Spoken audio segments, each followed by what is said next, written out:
আজকে তোমাদের সাথে লাউ আর চিংড়ি মাছের মজাদার একটি রেসিপি শেয়ার করব। লাউ চিংড়ি মাছ দিয়ে অনেকেই অনেকভাবে খেয়েছো, কিন্তু আমি যে সিক্রেট মশলা দিয়ে আজকে রান্নাটা করে নিব এটা অনেকেই জানো না। তাই ভিডিওটি স্কিপ না করে পুরো ভিডিওটি দেখো। আমি কি সিক্রেট মশলা দিয়ে এই রান্নাটা করে নিলাম সেটা তোমরাও বুঝতে পারবে। আসসালামু আলাইকুম, কেমন আছো সবাই? যে যেখান থেকে আমার ভিডিওটি দেখছো আশা করি সবাই অনেক ভালো আছো। দেখো, তোমাদের সাথে কথা বলতে বলতে এখানে আমি একটা বড় সাইজের লাউ নিয়েছি। লাউটা আমি পুরোটা রান্না করব না, অর্ধেকটা রান্না করব। সেজন্য অর্ধেকটা কেটে নিলাম আর অর্ধেকটা এক সাইডে রেখে দিলাম। লাউয়ের যে উপরের খোসাটা আছে সেটা ছিলে নিচ্ছি। এই খোসাটাও কিন্তু ফেলে দিব না। লাউয়ের খোসা দিয়ে ভর্তা রেসিপি তোমাদের সাথে অন্য কোনো দিন শেয়ার করব।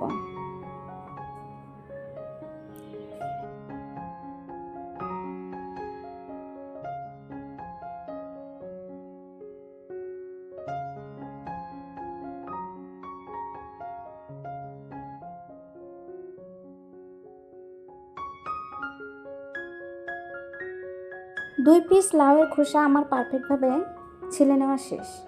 এখন লাউটা আমি কিভাবে কেটে নিচ্ছি তোমরা দেখতে থাকো। যে যেখান থেকে আমার ভিডিওটি দেখছো সবাইকে জানাই অসংখ্য ধন্যবাদ। যারা আমার চ্যানেলে নতুন ভিজিট করেছো ভালোবেসে চ্যানেলটি সাবস্ক্রাইব করে দিয়ে পাশে থাকা বেল আইকনটি অন করে রেখে দিবে।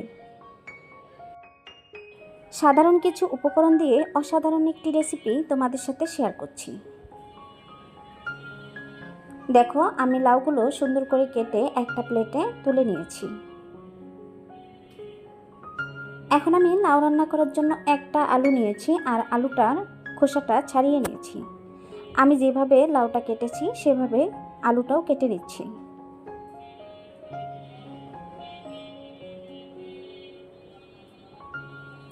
অনেকেই লাউয়ের সাথে আলু খেতে পছন্দ করো না, তারা কিন্তু স্কিপ করতে পারো।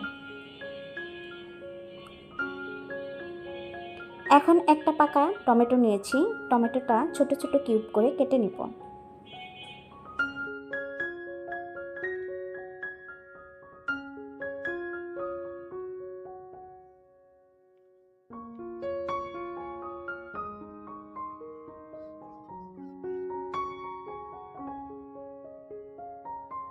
টমেটোটা কেটে আমি একটা বাটিতে তুলে নিলাম। আর এখন পেঁয়াজ কেটে নিচ্ছি।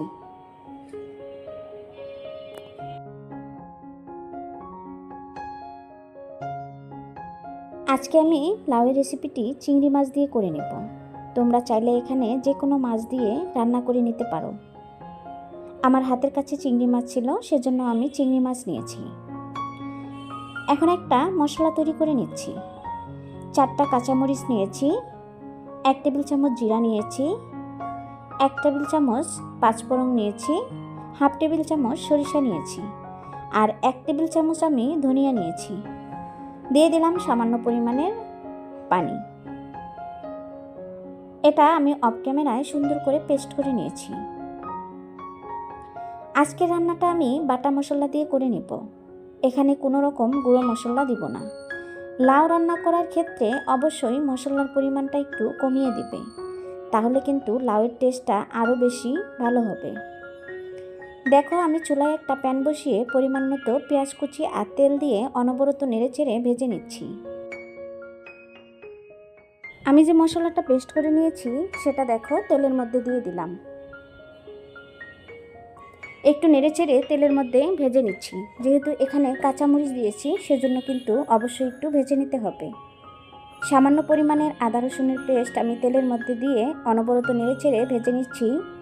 এতে করে কাঁচা রসুনের যে কাঁচা গন্ধটা থাকে সেটা আসবে না। এখন অল্প পরিমাণের পানি দিয়ে মশলাটা ভালো করে কষিয়ে নিতে হবে। দিয়ে দিলাম সামান্য পরিমাণের হলুদের গুঁড়া আর লবণ। এখন দেখো, সবগুলো উপকরণ ভালো করে মিশিয়ে নিচ্ছি। ঢাকনা দিয়ে ঢেকে কিছুক্ষণ সময় কষিয়ে নেব।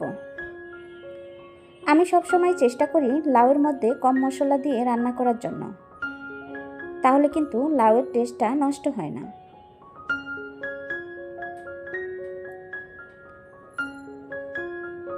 মশলাটা সুন্দর করে নেড়েচেড়ে কষিয়ে নিয়েছি আর এর মধ্যে দিয়ে দিলাম চিংড়ি মাছ। মাছগুলো অনবরত নেড়েচেড়ে ভালো করে মিশিয়ে তারপর আবারও ঢাকনা দিয়ে ঢেকে সামান্য পরিমাণের পানি দিয়ে কষিয়ে নেব। আমার এই ছোট্ট চ্যানেলে যারা নতুন ভিজিট করেছো তাদেরকে অসংখ্য অসংখ্য ধন্যবাদ। যারা চ্যানেলটি সাবস্ক্রাইব করে দাও নাই, প্লিজ চ্যানেলটি সাবস্ক্রাইব করে দিয়ে পাশে থাকা বেল আইকনটি অন করে রেখে দিবে।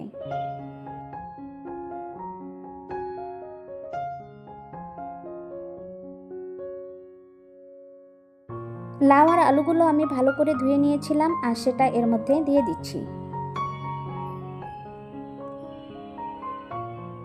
সবগুলো উপকরণ ভালো করে মিশিয়ে নিচ্ছি। লাউ তো অনেকেই অনেকভাবে রান্না করো, তবে আজকে আমি যেভাবে রান্না করছি এভাবে তোমরা একদিন হলেও রান্না করে খেয়ে দেখবে পরিবারের সবাই কিন্তু ভীষণ পছন্দ করবে। ভালো করে মশলাগুলো মিশিয়ে নিয়েছি, ঢাকনা দিয়ে ঢেকে কিছুক্ষণ সময় রান্না করে নিচ্ছি। এখানে দেখো আমি কোনো রকম কিন্তু পানি দিইনি, লাউয়ের থেকে কিন্তু অনেকটাই পানি উঠেছে আর এই পানি দিয়ে কিন্তু লাউগুলো সুন্দর করে কষিয়ে নেব। একটু নেড়েচেড়ে ঢাকনা দিয়ে ঢেকে আবারও কিছুক্ষণ সময় কষিয়ে নেব। লাউয়ের মধ্যে আমি ধনেপাতা অ্যাড করে দিব, সেজন্য আমি এখানে দেখো কিছু ধনেপাতা ভালো করে ধুয়ে পরিষ্কার করে নিয়েছি আর সেটা কুচি কুচি করে কেটে নিচ্ছি। লাউয়ের মধ্যে ধনেপাতা দিলে সুন্দর একটা ফ্লেভার আসে আর খেতে কিন্তু অনেক বেশি টেস্ট হয়। দেখো এপাশে লাউগুলো কিন্তু সুন্দরভাবে কষানো হয়েছে, পানিটাও কিন্তু অনেকটাই কমে গিয়েছে। এখন রান্না করার জন্য পানি দিয়ে নিচ্ছি।